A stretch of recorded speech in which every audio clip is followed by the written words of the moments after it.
完成设定之后呢，我们就来准备洗衣服咯。那我们先来看看主画面上有哪些洗涤资讯吧。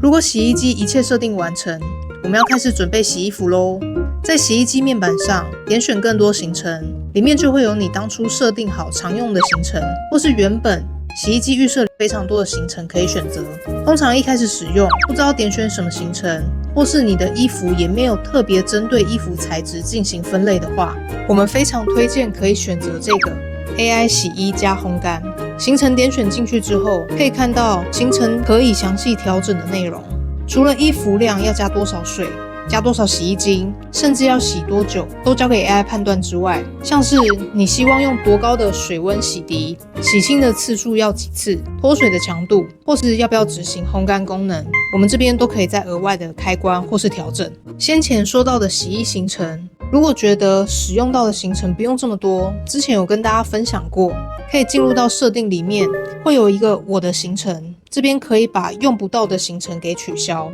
7寸面板上还会有洗剂盒的资讯，因为我们的洗衣机有自动添加洗剂的功能，所以我们可以在这边直接查看到现在洗剂盒里面剩下多少洗衣精，我们只要定期的添加，或是看到变少之后再进行补给就可以了。如果有需要调整洗剂盒的投递内容，比方说换成柔软精或是专业洗剂，我们这边也可以直接点选做更改。